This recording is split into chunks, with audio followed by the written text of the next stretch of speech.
She beat Chidu and gave him food meant for dogs, but she never knew his real mother was alive and watching everything. In the warm village of Abodo, where palm trees swayed and birds sang freely at dawn, lived a gentle boy named Chidu. He had a kind heart and curious eyes that sparkled when he smiled. Chidu's father, Okafor, was a respected farmer known for his hard work and wisdom. Sadly, Chidu's mother died when he was just 4, and life in their once joyful home began to shift. When Okafor remarried, he hoped his new wife, Madam Ogochi, would bring warmth and stability to the house. But the moment she stepped into their compound, something changed. Her eyes never softened at Chidu. While she pampered her own son, Obina, with food and praise, she barely acknowledged Chidu's presence. Chidu didn't understand why his stepmother treated him like an outsider. Every morning, he still greeted her politely, hoping to earn even a sliver of her kindness. But Madam Ogochi's heart was made of stone, and Chidu was about to learn just how cold it could be. Chapter 2: The First Task. It began with small things, sweeping the compound while Obina slept in, fetching water from the stream 3 times before sunrise, or cleaning the chicken coop alone. Chidu, young and obedient, never complained. He believed that maybe if he worked hard enough, he'd be accepted. But Madam Ogochi kept pushing the limits. One day, she ordered Chidu to dig a pit behind the house with nothing but a blunt hoe. He worked all day under the blazing sun, his stomach rumbling from hunger, only to be given a tiny plate of cold yam pills in the evening. Meanwhile, Obina sat on a stool, chewing roasted plantains and laughing as their mother braided his hair. The unfairness gnawed at Chidu's soul, but he held his tears. He told himself, "Father will be back soon. Things will change when he sees." But Okafor was away, working on distant farmland for weeks at a time. One afternoon, Madam Ogochi gave Chidu a strange command, to weed the large garden plot before nightfall or go to bed without food. The plot was overgrown with thorny weeds, and Chidu had only his bare hands. As the sun sank lower, cuts and scratches covered his arms, and his back ached with every pull. He begged for water, but she shook her head and said, "Obina has already drunk what we fetched. You'll learn to work faster next time." Chidu nodded quietly and returned to the weeds, dizzy but determined. His only strength came from thoughts of his mother and the days she used to sing while braiding his hair. That night, he finished just as the stars blinked awake. Madam Ogochi tossed a cold piece of gari into a broken bowl and said, "Eat that, goat. It's more than you deserve." Chidu crouched in a dark corner and ate every bit. His belly didn't feel full, but his spirit refused to break. As the weeks went by, the differences became glaring. Obina got new sandals, Chidu went barefoot. Obina received a school bag, Chidu used an old raffia sack. Even at the village church, Madam Ogochi introduced Obina as her son proudly, while Chidu stood behind them unnoticed. One day, a neighbor named Moma Ede came to visit. She brought roasted groundnuts for both boys. As soon as she left, Madam Ogochi snatched Chidu's share and handed it to Obina. "You didn't earn this," she said coldly. "Go and scrub the cooking pots." Chidu wanted to cry, but instead, he walked slowly to the outdoor kitchen. As he washed, he whispered, "One day, Papa will come. And he will see." During one of the errands, Chidu accidentally stepped on a sharp rock while carrying firewood from the bush. Blood oozed from his heel, and he limped home in pain. He showed the injury to Madam Ogochi, hoping for care. She only frowned and said, "Don't bring your bad luck here. Go wash it in the stream." Chidu, limping and weak, dragged himself to the water, cleaned the wound as best he could, and tied it with a dirty cloth he found under a tree. That night, his foot throbbed, and the fever set in. He lay in the corner, shivering, his face pale. Obina saw him suffering but said nothing. Madam Ogochi didn't even offer a wrapper for warmth. Chidu slept on the cold floor, dreaming of the days when his mother would hum lullabies and wipe his tears. He missed her warmth more than ever. One morning, while Chidu was out fetching firewood with a limping gait, an old hunter named Boba passed by. He noticed the boy's pale face and injured foot. "Where is your mother?" he asked kindly. Chidu looked down and said, "She's gone. My stepmother sent me here." Boba frowned. "You should not be walking in the bush alone like this, especially injured." He reached into his pouch and gave Chidu a wrapped kola nut and a small bottle of abo balm. "Rub this on your foot tonight. And be strong. Your spirit is greater than your pain." Chidu thanked him quietly and returned home. That night, under the cover of darkness, he rubbed the balm on his foot. It eased the throbbing. For the first time in weeks, he slept without trembling. The village was preparing for the Yam festival, and children were excited to dance, eat, and wear new clothes. Madam Ogochi had sewn a beautiful red agbada for Obina and polished his sandals until they shone. Chidu watched quietly as his stepbrother twirled before the mirror. Chidu hoped he would get something too, maybe even one of Obina's old clothes. But on the festival morning, Madam Ogochi gave him a torn singlet and oversized shorts. "You're not even dancing," she said. "Stay in the compound and sweep. That's your festival." As he swept the dust alone, Chidu heard drums in the distance. Children laughed and danced, while he stood with a broom in his hand and tears in his eyes. Still, he whispered to himself, "One day, I will have my own festival." Chidu and Obina went to the same village school. Despite the hardship, Chidu loved learning. He borrowed books and studied late at night using the moonlight or leftover candle stubs. He was quiet but always top of his class. When report cards were handed out, Chidu had the highest marks again. Obina, who rarely studied, came home with poor grades. At home, Chidu quietly handed his report to Madam Ogochi. She barely glanced at it and said, "Go wash the toilet." Obina's report, though bad, was greeted with a kiss and a warm meal. Chidu said nothing. But in his heart, he knew that knowledge was his escape. "They can ignore my marks," he thought, "but the world will not ignore my mind." One evening, after finishing his chores, Chidu tried to light a candle to revise his schoolwork. Madam Ogochi noticed and quickly blew it out. "Do you want to waste kerosene?" she snapped. "Go to bed, you stubborn boy." Obina was allowed to read with a lantern in the main room. Chidu sat by the window, using the moonlight to read a tattered science book. The cold breeze crept in, and mosquitoes buzzed around, but he kept flipping the pages. That night, he memorized the entire chapter on plants and ecosystems. He whispered each word to himself like a sacred chant. His education, he believed, would be his wings. One day, an elderly neighbor, Mama Oluchi, called Chidu over when Madam Ogochi wasn't looking. "My child, I see how she treats you," she said softly. "But your father, he must know someday. Don't let your heart turn dark. Hold on." Chidu nodded slowly. He didn't speak, but her words settled into his soul like a prayer. That evening, he helped Mama Oluchi sweep her compound in silence. She gave him a piece of fried yam and said, "You are not invisible. Keep going." That night, Chidu held the piece of yam close before eating. It tasted sweeter than anything he'd had in months, not because of the flavor, but because it came with kindness. Madam Ogochi sent Chidu to the river at dawn with 2 large jerrycans. The path was long, slippery, and filled with thorny bushes. "Don't come back until they are full," she warned. Obina was still asleep when Chidu left, barefoot and hungry. At the river, Chidu struggled to lift the heavy cans. A group of older boys mocked him and refused to help. He fell once, scraping his elbow on the rocks, but stood back up. Sweat drenched his clothes, and his knees trembled. By the time he returned home, it was nearly noon. Madam Ogochi looked at the full cans and said coldly, "Took you long enough. Now wash the dishes." Chidu nodded, his arm sore, but his spirit somehow still holding on.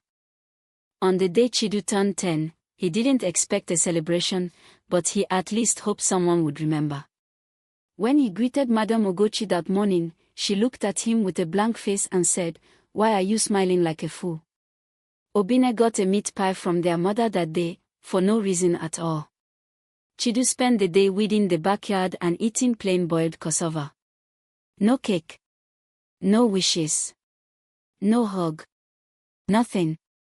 But that night, he stood outside and looked up at the stars. He whispered to himself, "Happy birthday, Chidu. You are still here. You are still strong." The wind rustled the leaves as if the sky itself had heard his prayer. At school, Chidu's teacher, Mr. Is, began to notice the boy's tattered uniform and bruised arms. One afternoon, he pulled Chidu aside and gently asked, "Is everything all right at home?" Chidu hesitated, then nodded. He didn't want to get his stepmother angry. But later that day, Mr. Is found something in Chidu's exercise book, a small note scribbled faintly in pencil, "Sometimes I sleep hungry. I don't know if it's okay to say." Mr. Is kept the note. He didn't act immediately, but his eyes were now open. Someone, finally, was beginning to see the truth. One evening, Madame Ogochi told Chidu to cook yam for the family while she and Obina went to the village square. She gave him 2 little firewood and an old, cracked pot. "If it's not ready by the time we return, you won't eat," she warned. Chidu tried his best. He cut the yam carefully, fanned the fire for hours, and covered the pot with banana leaves to trap heat. Still, the yam wasn't fully cooked when they came back. Madame Ogochi screamed at him, dumped the food on the ground, and beat him with a broomstick. Chidu curled into a corner, crying silently. Obina laughed in the background, and no one offered comfort. Chidu's dream was to become a teacher, like Mr. Is. He imagined standing before a class, wearing clean clothes, and being called sir. But dreams were hard to hold on to when reality kept breaking them. One night, he dreamed that he was flying over the village, his arms outstretched, and his mother's voice calling him home. But he woke up cold and aching on the hard floor, with Obina's feet pressing into his side. Still, he held onto the dream. Not loudly. Not proudly. But deep inside, where even Madame Ogochi couldn't reach. One afternoon, while Madame Ogochi and Obina were away, Chidu was left alone to guard the house. Starving, he dared to sneak a small bowl of leftover fufu from the kitchen.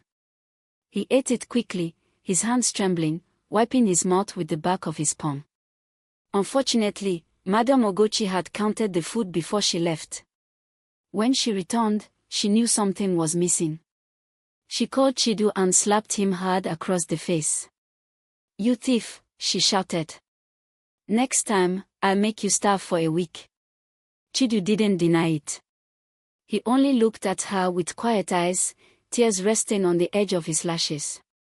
Deep inside, he whispered, "If stealing is my only way to survive, then let my stomach judge me, not her." During the rainy season, their house often flooded. One stormy evening, water leaked through the roof and soaked Obina's mattress. Madame Ogochi quickly moved him into the living room, wrapping him in warm blankets. Chidu's small mat, already wet from the broken window beside it, was pushed further into the corner. "You dry up," she muttered coldly. "Don't be lazy like your mother." Those words stung more than the cold floor. All night, Chidu shivered in wet clothes. Lightning flashed through the cracked glass, and thunder rumbled. But it wasn't the storm outside that scared him, it was the storm inside his home. While sweeping behind the cupboard, Chidu found an old photograph of his mother. Her face was warm and kind, her smile soft. It was the only piece of her he had seen in years. He hid the photo under his mat and took it out at night, staring at it before sleep. "I remember your voice," he whispered. "Even if they try to make me forget you." That picture became his silent strength. When he was punished, when he was mocked, when he was weak, he looked at her and remembered who he came from. At the end of the school term, Chidu was named best student in the class. He was to receive a book and a certificate in front of the whole school. When he gave the invitation to Madam Ugochi, she scoffed. "Who cares? Don't waste my time." She didn't show up, but Mr. Is did. He clapped the loudest as Chidu went forward to collect his prize. The book was titled The Fire Within, and Chidu held it like a treasure. That evening, Mr. Is gave him a ride home on his bicycle. "You have a bright light, Chidu. Never let anyone put it out," he said. Chidu smiled, the first real smile he'd worn in days. Inspired by his new book, Chidu started keeping a secret notebook under the mango tree behind the compound. He wrote about his pain, his dreams, his mother, and his hopes for the future. It became his sanctuary. No matter how harsh Madam Ugochi was, Chidu knew he had one place that belonged only to him, his words. In one entry he wrote, "One day, Papa will know. One day, truth will break through these walls. I just have to hold on." And so, it did. Chidu's slippers had long worn thin. One day, the sole tore completely while he was walking home from school. He tried to patch it with a stick and some thread, but it barely held. His toes scraped the gravel with each step. When he asked Madam Ugochi if he could wear Obina's old pair, she snapped, "Those are for my son, not you. Go and walk like the bush rat you are." Obina laughed, enjoying every word. Chidu went to school barefoot the next day, ignoring the stares and whispers. "My feet may bleed," he said quietly, "but they'll carry me to where I'm going." Okafor returned briefly from the distant farmland after several months. Chidu ran to him, eyes bright, hoping to finally speak the truth. But Madam Ugochi stood between them like a wall, smiling sweetly and lying through her teeth. "Chidu has been eating well and going to school," she said. "He's growing strong." Chidu opened his mouth to speak, but a sharp glance from her silenced him. Fear sealed his throat. Okafor ruffled Chidu's hair and said, "I'm proud of you, my boy. I'll be home longer next time." Chidu nodded slowly, watching as the only man who could save him was led away by deception. One evening, Madam Ugochi asked Chidu to fetch hot water from the fire to prepare tea. As he reached for the pot, it slipped, and boiling water splashed on his hand. He screamed in pain, his skin already blistering. Instead of rushing to help, Madam Ugochi yelled, "Look what you've done, stupid boy." She gave him a cold cloth and hissed, "You better not waste time whining. There's still washing to do." Chidu nursed his burn quietly. That night, the pain passed through his fingers, but he held them together and whispered, "One day, my hands will build a better life." Mr. Is noticed Chidu's injuries the next morning. He didn't push, but he opened the small school library and gave Chidu a key. "Come here during breaks. This will be your world." Books became Chidu's escape. He read about countries beyond his village, leaders who rose from nothing, and inventions by people who had once been broken boys like him. In those quiet moments between dusty pages, Chidu forgot the pain at home. He imagined new futures, new names, and a world where stepmothers had no power over him. One late afternoon, while Chidu was scrubbing the bathroom with his injured hand, Mama Ada from next door watched from her window. She saw the raw red blisters on the boy's fingers, saw the tears he blinked away, and clenched her fist in anger. That evening, she visited Madam Ugochi and asked gently, "Why is Chidu the only one doing all the work?" Madam Ugochi's smile faded for a moment, and her voice turned cold. "That boy. He needs discipline." Mama Ada didn't argue, but she knew something was deeply wrong. And for the first time, someone in the village began to wonder what really went on behind that compound wall. The village church announced a youth gathering and encouraged all children to attend. Madam Ugochi dressed Obina in fine clothes and gave him money for snacks. Chidu, however, was told to stay home and clean the compound. As Obina left joyfully with other children, Chidu swept the yard in silence, hearing their laughter echo through the streets. His heart ached, not just for what he was missing, but for being forgotten. Later that night, Mama Ada visited again and asked, why didn't Chidu come to church? Chidu, who had hidden behind the mango tree, listened closely. He was sick, Madam Ogochi lied. But Mama Ada's eyes narrowed. She wasn't convinced. Obina's birthday arrived with fanfare. Madam Ogochi cooked rice and chicken, invited neighbors, and even bought fireworks. Obina wore a golden cap and received gifts from classmates. But no one mentioned Chidu. When asked if Chidu would join the celebration, Madam Ogochi said, he's not feeling well. In truth, Chidu was in the backyard, washing dishes and cleaning up after the guests. Mama Ada slipped him a small piece of cake before leaving. Happy day, even if it's not your birthday, she whispered. Chidu smiled weakly, holding that single piece of kindness like treasure in his palm. One afternoon, Madam Ogochi cooked a delicious stew. The aroma filled the entire house. Chidu returned from school, exhausted and hungry, but when he lifted the pot lid, he found a padlock attached to it. He waited quietly until evening, hoping she would remember him. She didn't. Obina ate 2 full plates and licked his fingers. When Chidu asked if he could eat, Madam Ogochi snapped, "Did I cook it for you?" That night, Chidu went to bed with nothing in his belly but hope. Hope that the truth wouldn't stay locked away forever. The school announced a parents' visitation day. Teachers hoped to speak with parents about students' progress. Chidu was excited. He thought maybe his father might finally see his excellent grades and hear the truth. But on the day of the visit, no one came for him. Madam Ogochi didn't bother, and Okafor hadn't returned from the farm. Chidu stood outside the classroom, watching other children laugh with their parents. Mr. Is came and placed a hand on his shoulder. "I see your hard work, Chidu. One day, the whole world will too." Chidu looked up, his eyes shining with both pain and gratitude.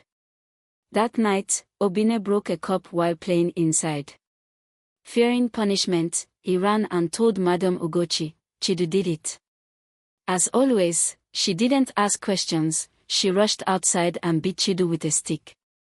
But Mama Ada had seen everything from her window. She walked over boldly and shouted, "Stop. I saw Obina break that cup. You're punishing the wrong child."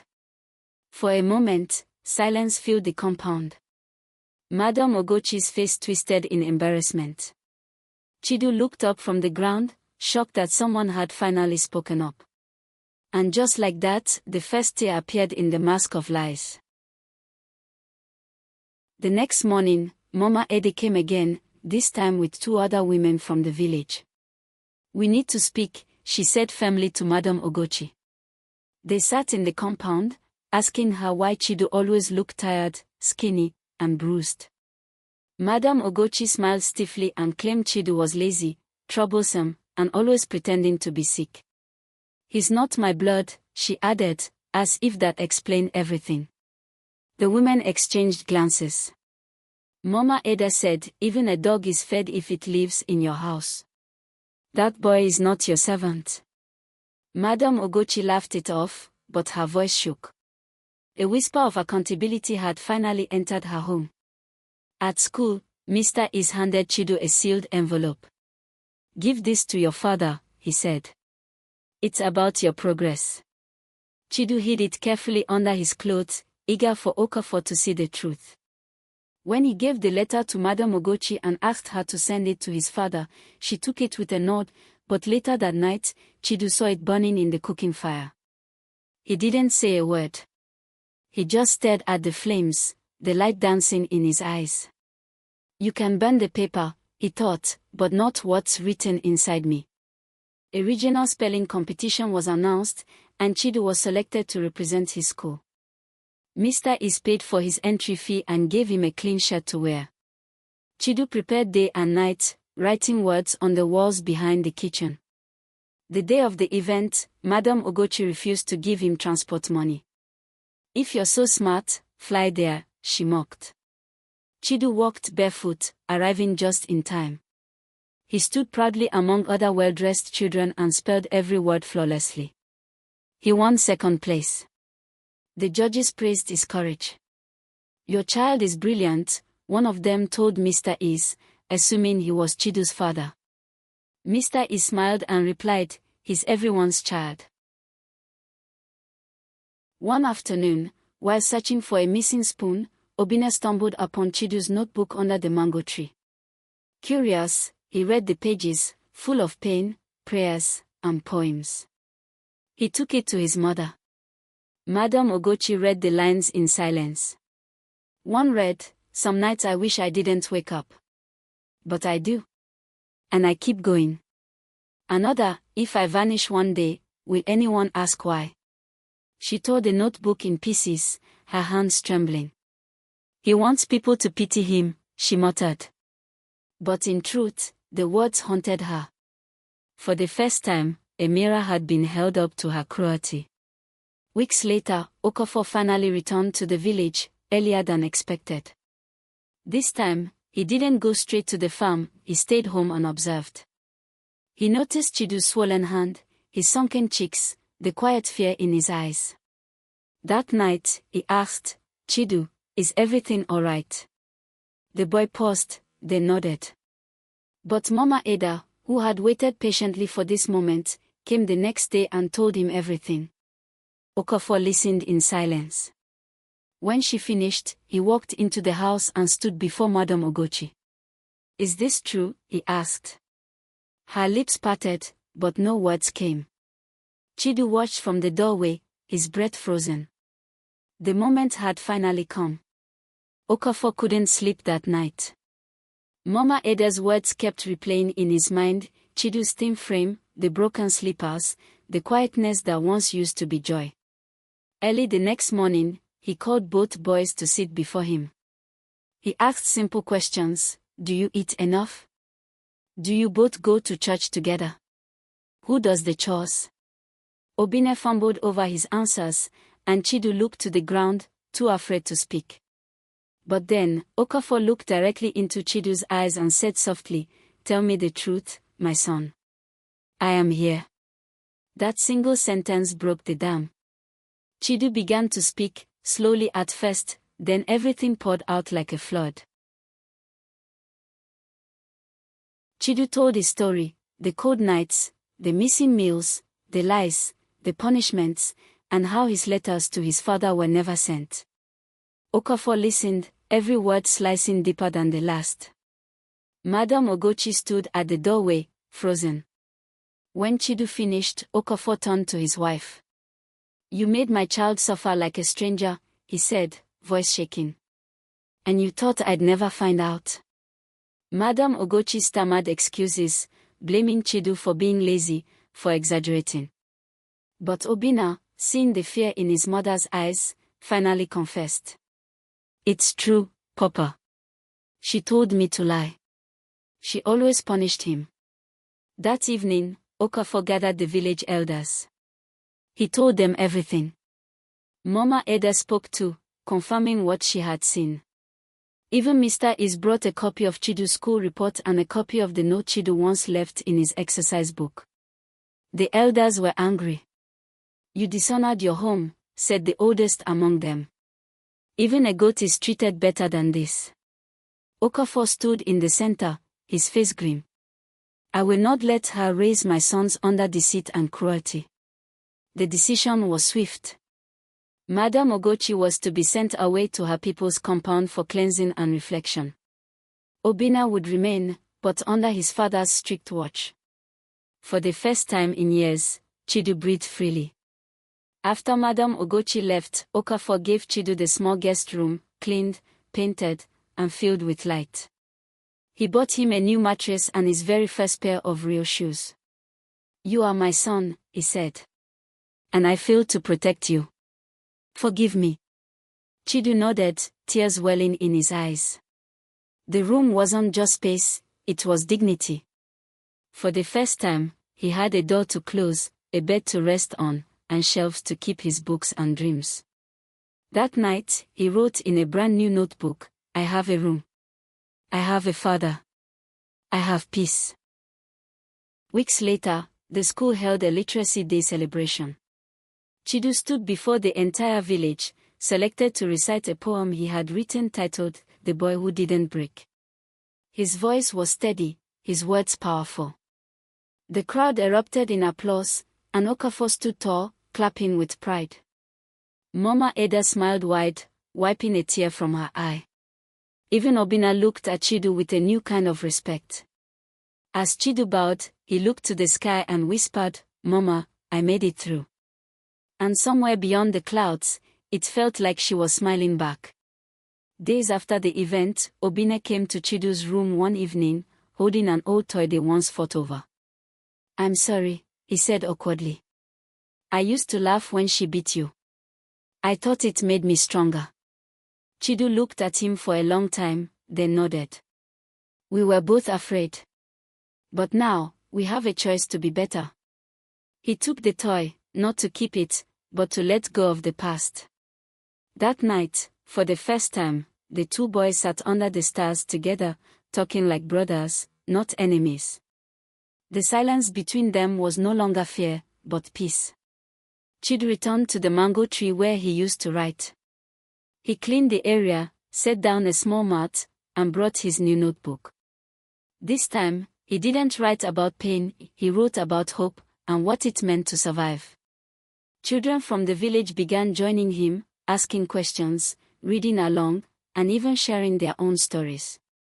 What was once a place of tears had now become a sanctuary of learning. Mr. Is visited and said, "You've created a classroom under a tree, Chidu. Maybe this is your calling." Chidu smiled, feeling purpose blooming like the mangoes above his head. One hot afternoon, a messenger from the district education office arrived at the school. He handed Mr. Is a letter addressed to Chidu. Everyone gathered as Mr. Is read it aloud. It was a full scholarship to attend a prestigious secondary school in the city. Chidu stood frozen. The same boy who had once studied with torn books and moonlight was now being given a chance to fly. Okafor hugged him tightly. "Your mother would have been so proud." Even Obina clapped, genuine and unjealous. The whole village rejoiced, shouting, "Chidu! Chidu! Our star!" And for the first time, Chidu believed it too. On the eve of his departure, the village held a small bonfire for Chidu. Elders spoke blessings, children danced, and Okafor gave a short speech. "Sometimes," he said, "the most beautiful trees grow from the hardest soil." Chidu stepped forward, wearing clean clothes and polished shoes. "I may be leaving," he said, "but I carry a bodo in my heart. Thank you all for seeing me when I felt invisible." They gifted him a satchel made from goat hide, and Mama Ada placed a necklace of cowrie shells around his neck. "To remind you where you started," she whispered. Chidu left at sunrise. He stood at the edge of the village path, staring at the place that had both broken and built him. With a deep breath, he stepped forward, into a future filled with unknowns, but also with faith. The city was loud, bright, and fast. But Chidu moved through it with quiet confidence. At school, he excelled, just as he always had. His teachers quickly recognized his brilliance and discipline. He never forgot the boy who slept hungry, or the notebook under the mango tree. And every letter he wrote to Okafor ended the same way, "I'm still going, Papa. And I'm never turning back." Life in the city wasn't always smooth. Chidu faced loneliness, culture shock, and the challenge of competing with children from wealthy homes. They laughed at his accent, at his simple clothes, at the way he sometimes stared in wonder at things they took for granted. But Chidu didn't bend. He read harder, asked more questions, and found a new mentor in one of his teachers, Madam Olenaiki, who saw his hunger to learn. "Books will take you farther than roads," she told him. "And your mind is your greatest inheritance." With every challenge, Chidu remembered Abodo, remembered washing dishes, carrying firewood, and hiding pain behind quiet eyes. And so, he kept rising. By the time Chidu reached his final year, he had won multiple academic awards and invented a simple water purifier that caught the attention of a local science fair. A journalist who attended wrote a feature titled, "From Village Boy to Science Star." The article went viral in the region. Back in Abodo, Okafor read it aloud at the village square, his voice breaking with pride. Mama Eda cried tears of joy. Obina pointed at the photo and shouted, "That's my brother." Chidu received letters from strangers, people who had been inspired by his journey. For the first time, his story wasn't whispered in pain, it was celebrated in public.